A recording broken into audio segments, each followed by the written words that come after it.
The Equinox is Chevrolet's second most popular vehicle, outsold only by the Silverado pickup, so the all-new third generation is a big deal for the Bowtie brand.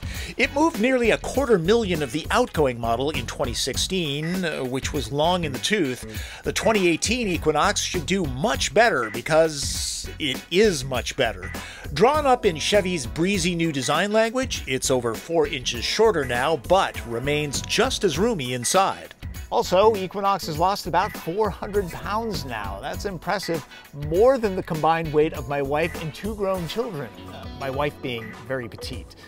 Important for me to get across.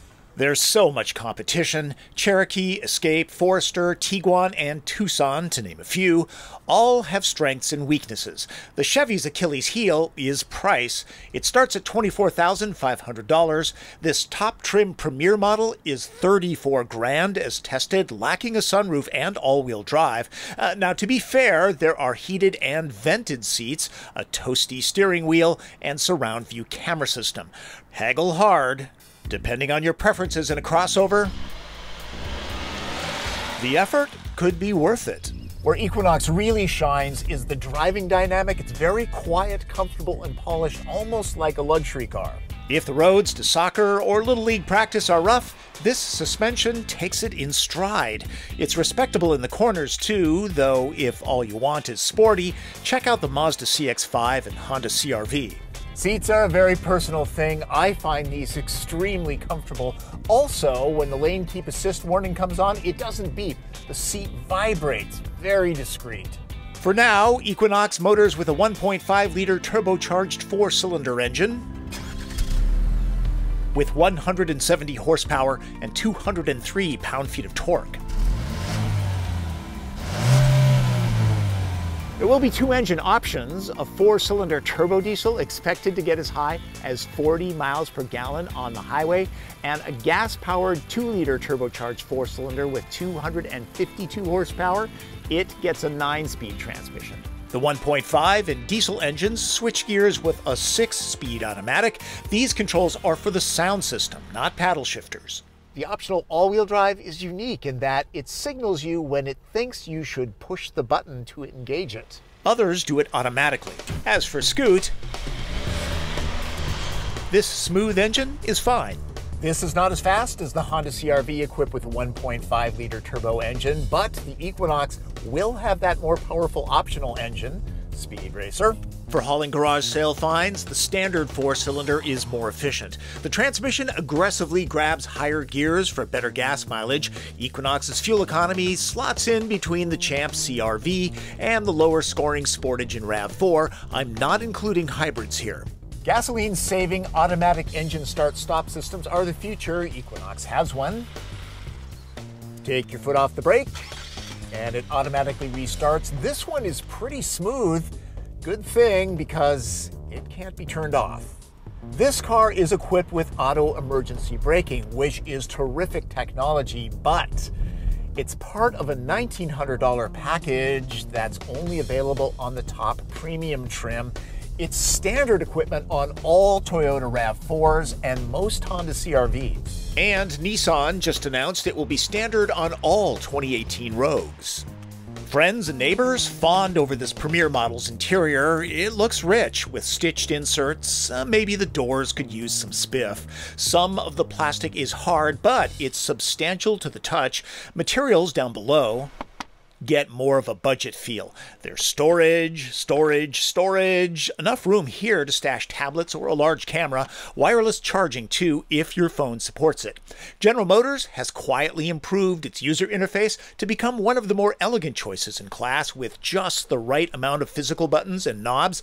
The system plays well with Android and Apple phones too. I'm 5'9". I am also 5'9". This is a great back seat test. Sure is. This is a roomy space back here. The seats are high, so not only is thigh support good, it makes it easy for kids to see out of the windows. Legroom is generous too. There's nothing that can't be charged here, and the heated seats get better flexibility than some luxury brands. Thinking about the panoramic glass roof? Check that it doesn't eat into headroom. Thanks, Evil Twin. Who's calling who evil? I am. The cargo champ in this class is the Honda CR-V. Yeah, it's kind of an overachiever. It easily holds 9 packs of this stuff. Equinox lacks a kick-to-open tailgate and ski pass-through.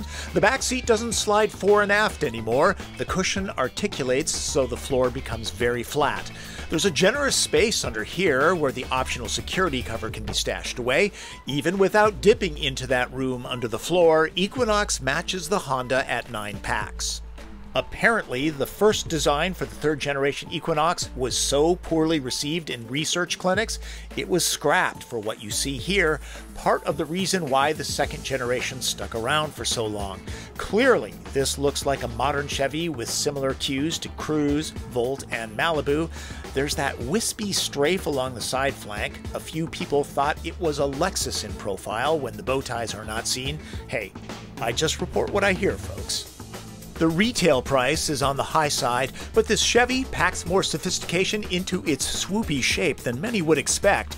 Equinox is not without its demerits, but it is as refined as a summer solstice day is long. It's definitely worth putting on the test drive list. One feature that I've kind of scoffed at in General Motors cars is a 4G LTE hotspot. I've always figured I can just tether an iPad to my phone and save another monthly subscription payment, but to simplify the technology, phones can only have so much transmitting and receiving power.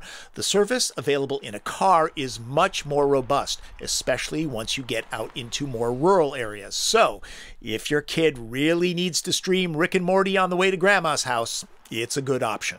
It's pretty easy to search the internet and come up with statistics that align with your beliefs. The best data I can find shows that General Motors products are doing pretty well these days when it comes to reliability, if that's a concern to you, and Chevy products in particular have been very interesting to watch lately. The Volt is still the plug-in hybrid to beat if you don't need a really roomy back seat. The Bolt EV is very impressive, and the basic Cruze is much like the Equinox in that it feels a lot like a near luxury vehicle. Some parting words for those who are brand loyal or people who believe that one country makes cars that are so much better than all the others. That's like believing all blondes are sexy. I've met a bunch that aren't. The reality is all manufacturers are pretty much on their A game these days. Reliability is not the issue it once was. If you haven't shopped for a vehicle in the last 5 or 10 years, you really owe it to yourself to do a lot of research, get out there and test drive a whole bunch of different brands, because chances are you don't know what you don't know. All vehicles have strengths and weaknesses. This has strengths over, say, the Honda CR-V. CR-V has strengths over the Equinox. It's just important to find the right vehicle for you, okay? So get out there and test drive. You'll be glad you did. That's Driven. I'm Tom Volk.